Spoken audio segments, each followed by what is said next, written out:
दोस्तों, चूंटी एक नन्हा सा कीड़ा है जिसका तज़किरा कुरान पाक में भी आया है, बल्कि इस चूंटी के नाम पर अल्लाह ताला ने एक पूरी सूरत नाजिल फरमाई, यानी सूरह नमल। याद रहे कि नमल चूंटी को कहा जाता है। दोस्तों, जिस घर में चूंटियां होती हैं, अमूमन उस घर के लोग उनकी वजह से परेशान हो जाते हैं और तरह तरह के टोटके इसके लिए इस्तेमाल किए जाते हैं ताकि चूंटियों को घरों से भगाया जा सके। आज की वीडियो में मैं आपको उस घर के हवाले से एक अजीब हकीकत बताने जा रहा हूँ जिस घर से चूंटियां निकलना बंद नहीं होती। ये हकीकत जानने के बाद आपकी जो चूंटियों के साथ दुश्मनी है वो दोस्ती में बदल जाएगी। ये हकीकत जानने के लिए इस वीडियो को आखिर तक लाजमी देखिएगा। दोस्तों, जिस घर से चूंटियां नहीं निकलती हैं उस घर की हकीकत भी आपको बताते हैं, लेकिन उससे पहले आपको एक चूंटी और हजरत सुलेमान अलैहिस्सलाम का एक दिलचस्प वाकया सुनाते हैं। दोस्तों, कहते हैं कि एक मर्तबा हजरत सुलेमान अलैहिस्सलाम दरिया के किनारे बैठे अल्लाह की कुदरत के नजारे फरमा रहे थे तो देखा कि एक चूंटी आई जिसके मुंह में एक दाना था और ये उस खुराक को लेकर उस दरिया के किनारे जा रही थी।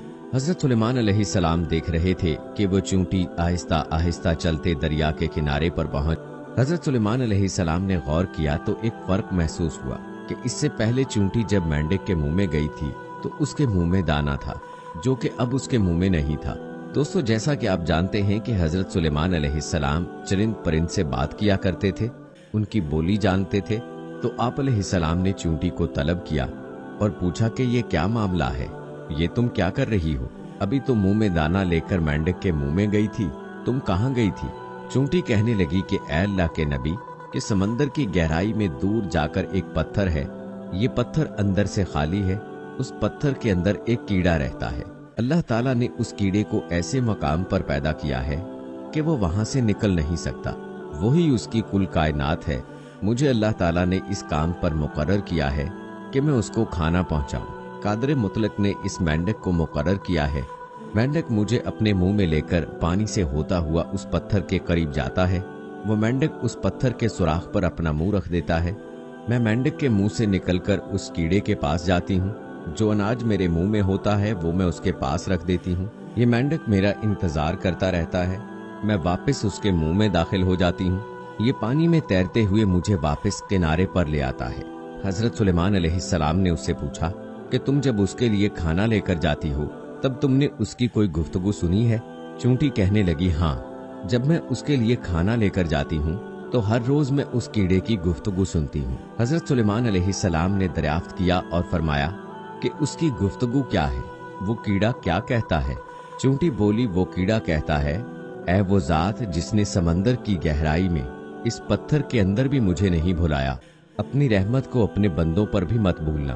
दोस्तों, ये था वाकया चूंटी और हजरत सुलेमान अलैहिस्सलाम का। हम आपको चूंटी का एक और दिलचस्प वाकया भी सुनाएंगे, लेकिन उससे पहले आपको बताते हैं कि घर से चूंटियों का निकलना किस बात की तरफ इशारा है। तो गौर से सुन लीजिए कि अहले दानिश के मुताबिक जिस घर से चूंटियां निकलना बंद ना हो तो ये इस बात की निशानी है कि उस घर में रिज़्क की फरावानी है। दोस्तों, आप ही अब खुद ही सोच लीजिए कि हमारे घर में मौजूद चूंटियां हमारे बारे में क्या बताती हैं। लेकिन अफसोस कि हम इनको भगाने के चक्कर में होते हैं। हमारी बहनें भी ऐसे टोटके तलाश कर रही होती हैं कि जिनसे चूंटियां खत्म हो जाएं। तो खुदारा ऐसा मत कीजिए, अपने घरों से चूंटियों को मत निकालिए। ये आपके घर के रिज़्क की फरावानी की वजह से हैं और अपने हिस्से के रिज़्क के लिए आपके घर में मौजूद होती हैं। इसलिए चाहिए कि चूंटियों को खतरनाक अद्वियात के साथ कत्ल ना किया जाए, बल्कि ये तो आपके रिज़्क की फरावानी की जानिब इशारा करती हैं। इनको देखकर इनसे दुश्मनी नहीं करनी चाहिए और इनको मारना भी नहीं चाहिए। दोस्तों, आपने अब ये चूंटियों के बारे में जो कि घर से निकलती हैं उनके बारे में हकीकत तो जान ली, और खास तौर पर आज की वीडियो में हमने जो आपको जिस घर में चूंटियां होती हैं उसकी हकीकत से आगाह किया, तो ये भी आपके लिए एक हैरान कुन होगा और आइंदा आप यकीनन चूंटियों को घर से नहीं निकालेंगे। और क्या वाकई आपके घर में चूंटियां आती हैं? और क्या आपने उन्हें मारने का कोई ऐसा इंतजाम तो नहीं किया, उनको कोई दवा वगैरह तो नहीं डाली? इस हवाले से आप अपनी राय का इजहार कमेंट बॉक्स में जरूर कीजिएगा। मुझे अगली वीडियो तक इजाजत दें। फी अमानिल्लाह।